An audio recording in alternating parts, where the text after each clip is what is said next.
Fala galera, tudo bom com vocês? Então, eu sou o professor Vitor Terra e hoje nós estamos aqui para fazer uma análise, sim, uma análise do conto do Rubem Fonseca chamado Feliz Ano Novo.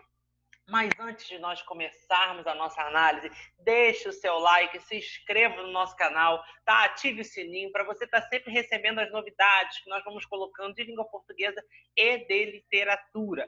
Bem, gente, fazer uma análise de um conto é você olhar todos os pontos pertinentes a ele. Então, antes de nós começarmos, vamos falar um pouquinho sobre quem foi Rubem Fonseca.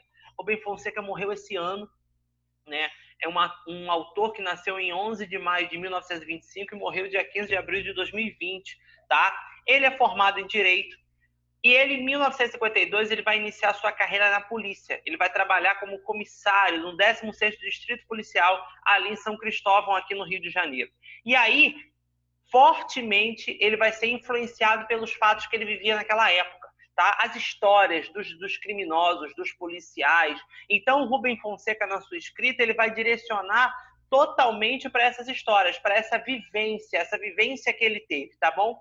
E um dos seus livros mais famosos é o Feliz Ano Novo, do ano de 1976, que foi proibido de circular por ser considerado contrário à moral e aos bons costumes, tá? Inclusive, né, o Rubem Fonseca, neste período, foi considerado uma pessoa que estava fazendo apologia ao crime, apologia à criminalidade, mas, na verdade, a gente vai ver que o Rubem Fonseca ele quer dar sempre um outro lado, ele quer mostrar dois lados de uma situação para que a gente possa entender que o problema não é o crime, o problema maior é a desigualdade social. Tá? Esse é o livro, tá? Feliz Ano Novo, do Rubem Fonseca, já teve várias versões, várias publicações. É um livro de contos, tá? Não é um livro com uma história completa. Dentro do livro Feliz Ano Novo, eu tenho um conto Feliz Ano Novo, tá bom? Foi um best-seller imediato, vai falar muito das questões de violência, sexo, classes sociais, tá bom? É um livro que fala disso. Agora, vamos ao que interessa. Vamos falar sobre o conto Feliz Ano Novo, tá? Vamos fazer a nossa análise sobre o conto Feliz Ano Novo. Bem, para nós começarmos a falar do conto Feliz Ano Novo, a gente precisa entender que nós temos três personagens principais que se encontram, tá, numa casa com uma situação muito insalubre, muito suja, sabe? Um apartamento. E eles são pobres, eles estão com fome, tá? A história se passa na véspera de Ano Novo, tá? Então a gente tem um narrador, que a gente não sabe quem é, mas a gente sabe que ele é um dos bandidos. O Pereba e o Zequinha. Então eles se encontram e eles estão com fome, tá? Estão vendo televisão e estão admirando as pessoas que estão na televisão com as roupas novas, né? Todo mundo sabe que ano novo o pessoal compra roupa nova, né? E se exibe. Então eles estavam vendo aquilo na televisão e olhando para a realidade deles. Eles não tinham nada para comer, tá? Pereba, né? Tem um trecho que o Zequinha fala pro Pereba: você não tem dente, você é vesgo, preto e pobre. Essa é a descrição do Pereba, tá? Inclusive, o narrador ele se vangloria porque ele é o único que sabe ler, escrever, fazer conta, raiz quadrada, terminou o ensino fundamental, tá? E aí eles estão olhando aquela vida, né, bonita na TV e eles vão olhar para a realidade deles, né? Vão lembrar dos colegas que foram mortos pela polícia e aí eles vão citando uma série de atrocidades, um que foi queimado vivo, né? Um que foi baleado, enfim. Uma coisa que é interessante desde o início do conto você começa uma situação até cômica, sabe? Eles no apartamento, mas uma coisa que é interessante é a linguagem. Eu posso te dar o spoiler que for, tá? O spoiler que for. Se você não gosta de spoiler, para o vídeo agora. Mas se você não tem problema com isso, continue assistindo. E mesmo assim, se você não gosta de spoiler e quiser continuar assistindo, e você depois for ler o conto, você ainda vai ficar chocado. Porque a linguagem que o Rubem Fonseca usa é uma linguagem tão mesquinha, tão assustadora, sabe? As palavras que ele vai colocando te deixa tão surpreso que você termina de ler. Eu li esse conto pela segunda vez, terminei de ler hoje, né, novamente. E aí eu confesso para você que eu já havia lido, já sabia o final, já sabia tudo o que acontecia, mas eu ainda continuei surpreso pela forma que eles vão tratando as pessoas, tá bom? E aí eles vão lembrar desses colegas que estão mortos, e aí eles estão guardando mais armas tá? Eles estão guardando mais armas vamos fazer o quê? Estamos à noite, estamos com fome, é noite de Ano Novo, né?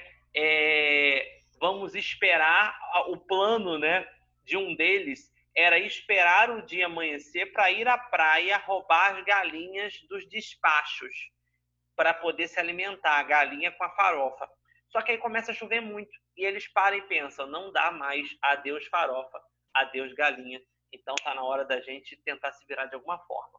Então a fome os leva a procurar alguma mansão para assaltar na festa de Réveillon.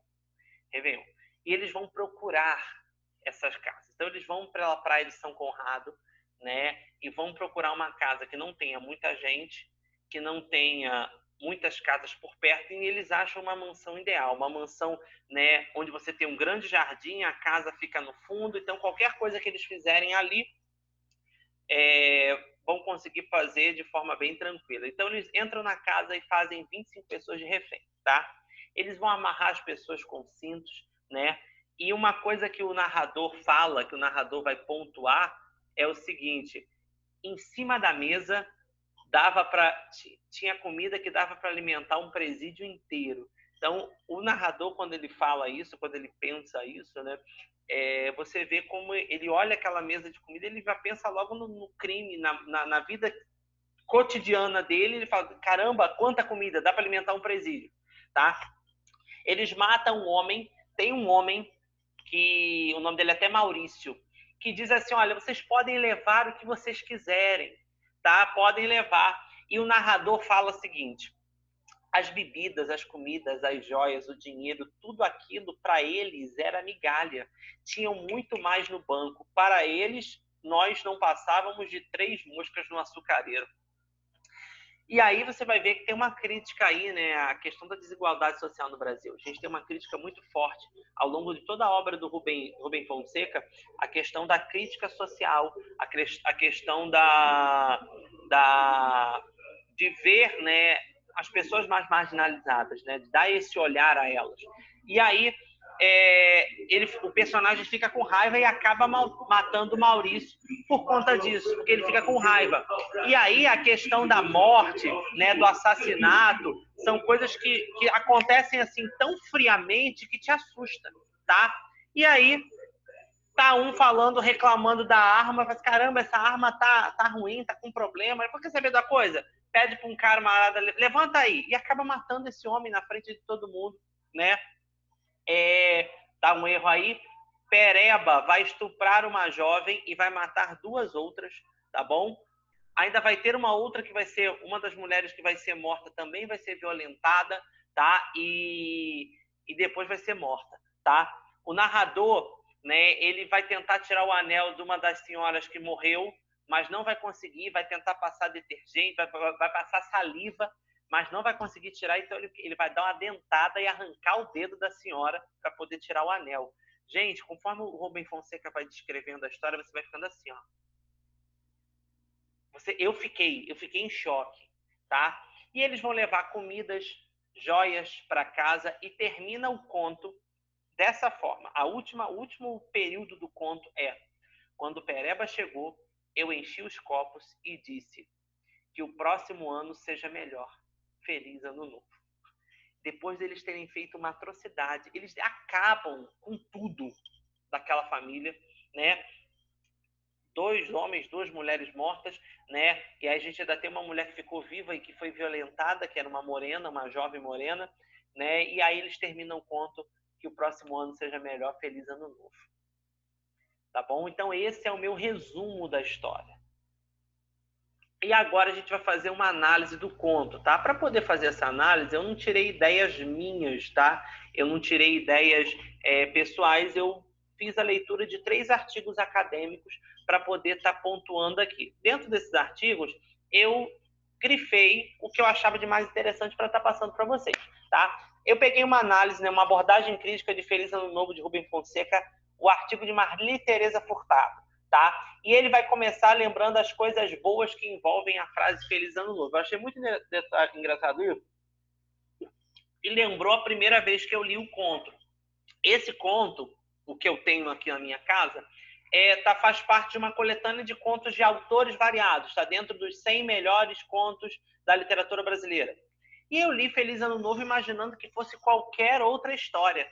Conforme eu fui lendo, eu fui ficando em choque, porque foi uma quebra da expectativa. E a gente também, se você não conhecia o conto, né, quando você pensa em Feliz Ano Novo, você pensa em tantas coisas, né? E aí essa frase nos remete a coisas boas, tá? Mas, ao longo da narrativa, somos levados ao medo ao decorrer da narrativa. Se você já passou por uma situação de violência, né, aonde você mora, você vai lembrando. Eu lembro que eu fui assaltado 2 vezes no mesmo ano, foi ano retrasado. E aí, quando eu li esse conto, e agora relendo, eu pensei no tempo, no dia que eu fiquei com a arma na cabeça, sabe? Eu trouxe para o meu cotidiano, né?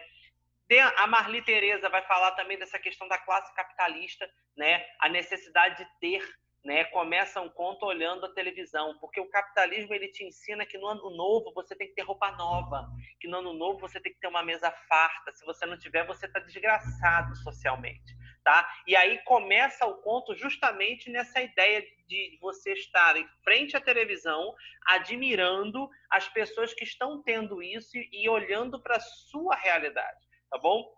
Ele vai trabalhar em cima da classe marginalizada que recorre da violência para sobreviver, tá? Movidos, é claro, pelo ódio contra policiais e contra os ricos, tá? Os 3 assaltantes, eles vão ter um ódio mortal de policiais e um ódio mortal dos ricos, tá bom? Uma outra coisa que é interessante falar também é a linguagem do conto, né? Que o conto é repleto de palavras de baixo calão, palavrões, né? Você fica muito assustado. Quem não é acostumado a ler em livros esse tipo de linguagem se assusta, tá?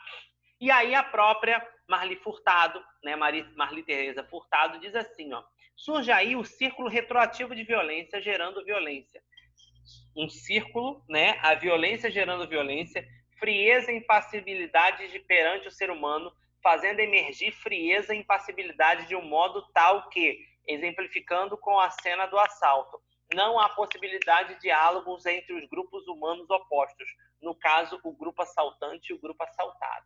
Então, isso vai gerar a violência que essas pessoas sofrem nas suas comunidades, a violência que a desigualdade social vai fazendo ao longo de toda a vida, faz com que os personagens do conto, eles vão agir de uma forma marginalizada e de uma forma tão desumana, tá?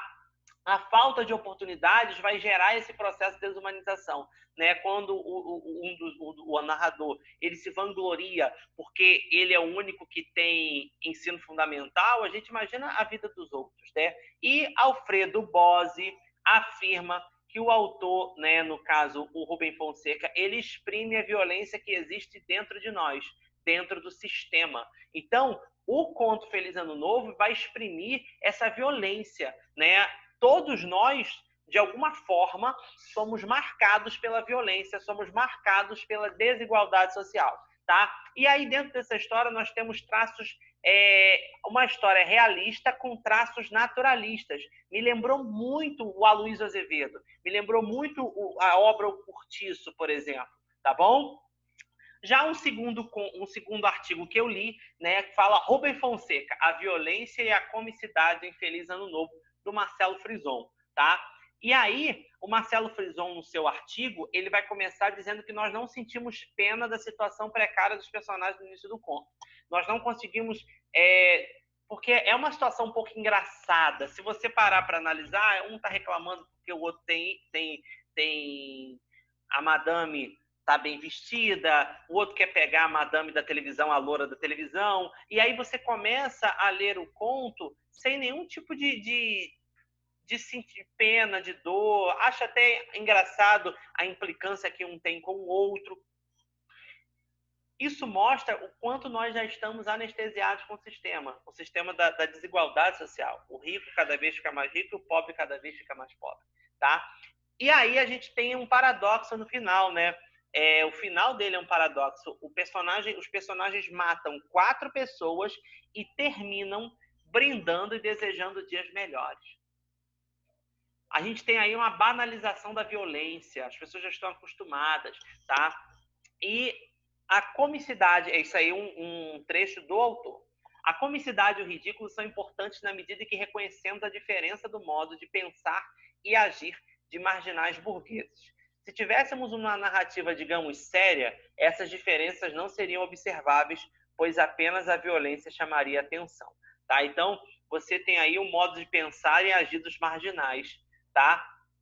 E por isso que o Rubem Fonseca ele vai usar tanto a primeira pessoa, tá? O narrador personagem, porque o narrador personagem, quando ele vai contando, ele vai dando o seu ponto de vista, o seu pensamento às vezes limitado, às vezes o seu linguajar do jeito que ele aprendeu a falar, tá bom? Então o Rubem Fonseca ele começa a dar essa perspectiva do personagem, tá? E uma coisa que é interessante é que o Rubem Fonseca ele dá a voz ao bandido, que é o narrador. Relata objetivo pelo lado marginal. Tá? A perspectiva seria outra se a história fosse contada por um convidado. Se a história fosse contada por um convidado, você teria as pessoas contando que viveram uma noite de horror, que viveram isso, que viveram aquilo. Agora, quando você pega o lado do vilão da história contando, você vai olhar a perspectiva de uma outra forma. Tá? E aí nós temos a visão naturalista, né, que lembra muito o autor Aloysio Azevedo com Curtiço. Aliás, o naturalismo inteiro, porque o naturalismo ele vai trabalhar dando ênfase nos personagens que eram considerados excluídos sociais, os personagens marginalizados. Tá? As personagens na narrativa de Rubem Fonseca possuem um ímpeto violento, uma agressividade exacerbada, típicos dos excluídos nas grandes cidades. Tá? O Rubem Fonseca, como eu falei, pelo fato de ele ter trabalhado na polícia, ele vai dar voz a esses excluídos sociais. Tá? E aí eu li depois um terceiro e último artigo, tá? Que é da Marcela Bezerra de Menezes Diniz e a Xerri Morgana Justino de Almeida, que escreveram o artigo A Representação da Violência no Conto Feliz Ano Novo de Rubem Fonseca. Observa que os três vão estar falando dessa questão da violência, né? E eu vou começar já fazendo uma citação do que elas falaram. Dessa forma, a violência em suas obras não é evidenciada de forma homogênea. Ela é trabalhada de todos os ângulos possíveis, sobre diversas óticas, surgindo em suas várias formas, tanto física quanto psicológica, essa violência. E é apresentada através da temática, mas também por meio da linguagem, da escrita, da descrição das cenas e das intervenções realizadas pelo narrador. Uma questão do Rubem Fonseca, né, se você contasse a história, né, como eu vejo em alguns outros autores que escrevem livros que contam, o bandido entrou, matou, estuprou e fez um monte de coisa e acabou que é o narrador observador, não tenha o mesmo baque do que quando o narrador é personagem, porque ele vai ver todos os ângulos. Então eles vão pensando, eles vão falando, eles vão interagindo. É bem assim grotesco e que te causa reflexão. O conto Feliz Aniversário ele vai te causar reflexão. Então ele vai fazer uma crítica à desigualdade e à distribuição de renda do país, tá? Os excluídos da festa, né? Porque a gente começa o conto com os excluídos da festa, com aqueles que não têm acesso a ter uma noite de ano novo, tá? Pensar na grande violência que domina as grandes cidades, tá? Isso aí o Rubem Fonseca ele faz muito bem, é trazer esse pensamento. Ele não está fazendo apologia ao crime, como a censura falava. Ele está fazendo com que a gente reflita sobre esses grandes problemas que acontecem na sociedade. O que nos choca é a visão do marginal exposta ao leitor, né? O que choca a todos nós é essa visão. No entanto, não é um equívoco dizer que os marginais também são vítimas. Vítimas da violência da desigualdade social. São vítimas que oprimem, que usam da violência para conseguir o que não têm, porque lhes foi negado pelo sistema. Ou seja, os meios dos quais se valem para conseguir o que querem são amorais. Então, eles sofreram uma violência, né, desde quando nasceram e hoje eles retribuem essa violência ao sistema. Tá? A frieza na qual os criminosos agem de forma amoral, tá? Violência física, psicológica, sexual e social, né? Todos esses tipos de violência você vai ter. A violência física é o que eles fazem com as pessoas, que eles matam. Violência psicológica é quando no conto o camarada fica quieto aí, se alguém se mexer eu vou matar. Violência sexual das personagens que foram violentadas e os próprios personagens do conto sofrem violência social, porque Eles sofrem da desigualdade social desde que nasceram. Agride o leitor pela violência, não apenas dos temas, mas dos recursos técnicos, fundindo ser e ato na eficácia de uma fala magistral em primeira pessoa, propondo situações alternativas na sequência da narração, avançando as fronteiras da literatura no rumo de uma espécie de notícia nua e crua. Me lembra até aqueles telejornais bem sensacionalistas, sabe? Que estão nos convidando hoje a repensar a desigualdade social no Brasil. Agora, né, o último ponto aqui é o ponto da contextualização. São pontos de coisas que me lembro, né, coisas que eu acho bacana da gente começar a falar, porque, gente, pelo amor de Deus, literatura não é continuação da história. Literatura é um instrumento de denúncia social. Literatura é um instrumento que vai falar sobre as mazelas do povo, tá bom? Então, essa é uma das funções da literatura. Literatura é para isso, é para retratar a sociedade, tá bom? Então, vamos contextualizar. O que o Rubem Fonseca quis falar e o que a nossa sociedade vive hoje, tá? E aí eu começo com uma matéria que eu li, que o Brasil ocupa a 10ª posição no ranking de 100 países que mais matam por armas de fogo, conforme dados da OMS. Tá? Isso foi divulgado em 2014. O mapa da violência no Brasil, divulgado em 2016, vai apontar que Alagoas é o estado mais violento, tá? 56,1 assassinatos por grupo de 100 mil habitantes. Fortaleza é a capital mais violenta do Brasil, registrando 81,5 mortes por grupo de 100 mil habitantes. 94,4% das vítimas que são assassinadas no Brasil são do sexo masculino. 51,6% das vítimas têm entre 20 e 29 anos. E os negros são a maioria das vítimas. Há 27,4 mortes para cada grupo de 100 mil habitantes. Então, esse é o mapa da violência no Brasil, tá? O Estratégia Concurso lançou esse gráfico aí, né, mostrando, eu achei bem interessante, cenas de guerra. O Brasil é o 16º que mais mata e o 4º que mais prende no mundo, né? O 4º país que mais prende no mundo. Então, você tem aí um número de presos por crime, né? Nós temos aí 26% por roubo, né? 24% por tráfico de droga, né? A gente vai ter furto, homicídios, tá bom? Eu achei bem interessante. Um outro gráfico também foram as causas da violência, né? O que causa a violência no país, tá? E aí você tem a pobreza e a miséria liderando com 24,1%. Mais uma vez, é a questão da desigualdade social que vai abrir caminho, né, para que essas atrocidades aconteçam, tá? A gente tem aí uma questão da violência urbana, né? Tá bem pequenininho porque são muitas informações, tá? Nada de Oriente Médio ou África. As 10 cidades com mais mortes de arma de fogo estão na América Latina e 3 no Brasil.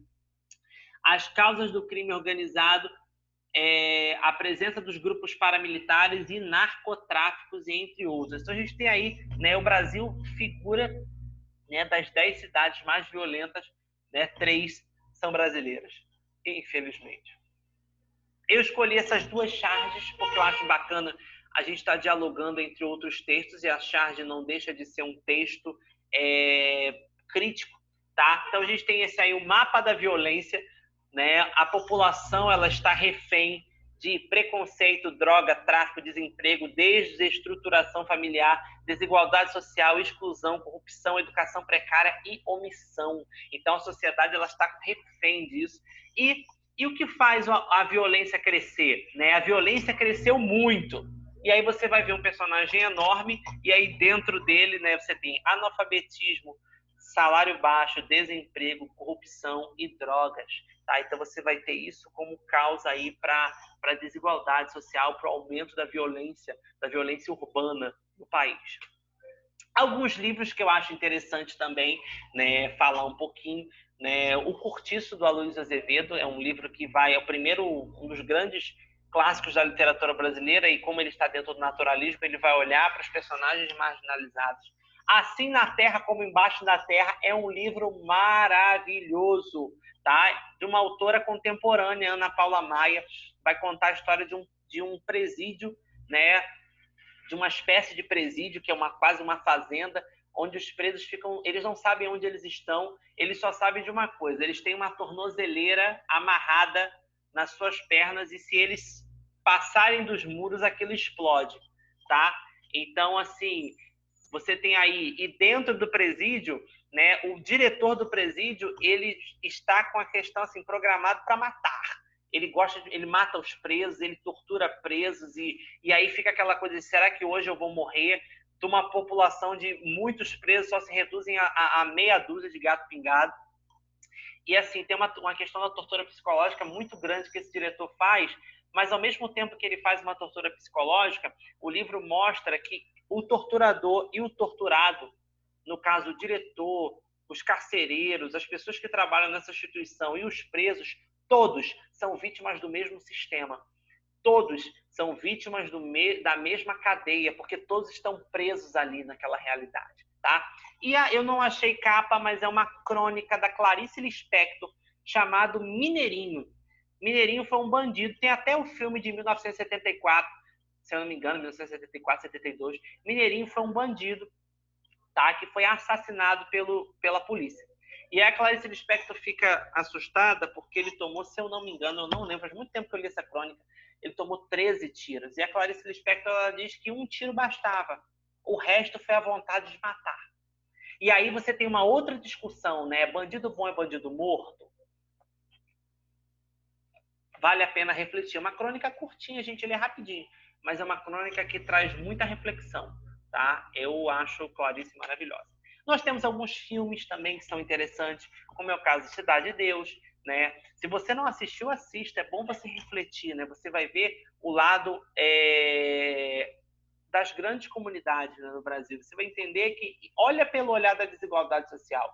Olha como essas pessoas são vítimas também de um sistema, tá? Então a gente tem Cidade de Deus, Tropa de Elite, Carandiru, Última Parada 174, são todos filmes maravilhosos, tá bom? Eu escolhi 3 séries também para a gente poder estar falando, tá? A primeira série é o fenômeno mundial La Casa de Papel, mas se você procure olhar La Casa de Papel com outros olhos, tá? La Casa de Papel, ela mostra realmente os excluídos sociais, tá? Que de alguma forma querem desafiar esse sistema, tá? Que estão inconformados com a questão da má distribuição de renda, da corrupção, porque várias vezes quando o Estado ele vai querer intervir ali naquela Casa da Moeda, né, ou no Banco Central, que é a última temporada, vocês vão ver que eles estão sempre presos com ameaças que os próprios bandidos fazem. E uma coisa que é interessante pensar em La Casa de Papel, que também se aproxima do conto Feliz Ano Novo, é que a perspectiva da história é pelos bandidos. Então, em algum momento, né, de La Casa de Papel, se você estivesse na Casa da Moeda da Espanha, você ia odiar mortalmente cada um deles. Mas como nós estamos assistindo pela perspectiva dos bandidos, nós acabamos torcendo por eles. Às vezes a gente está torcendo pelo sistema, pela polícia, para que eles não consigam invadir, né, para que eles consigam fugir com dinheiro. Então, a gente muda a nossa perspectiva. Eu assisti há pouco tempo, acompanhei alguns capítulos na série Vis-a-Vis, eu achei também uma questão bem interessante, tá? Porque faz você refletir, né, a questão, não olhe Vis-a-Vis a história da menina que foi traída pelo noivo, aquela ali é um ponto inicial. Olhe para as presidiárias, sabe? Você vai ver como elas foram excluídas socialmente. Cada uma tem uma história muito difícil, uma história de exclusão social bem interessante. E a Irmandade também, que é uma série que também vai falar sobre presídio, bem bacana mesmo, tá bom? Então, gente, muito obrigado. A gente vai ficar por aqui, tá bom? Espero que vocês tenham gostado desse vídeo de estar fazendo uma análise, né, de um conto, né? Brevemente eu vou estar fazendo outros contos, tá bom? Eu agradeço a audiência, agradeço a paciência. Não esqueça de deixar seu like e de se inscrever no nosso canal, tá bom, pessoal? E até a próxima!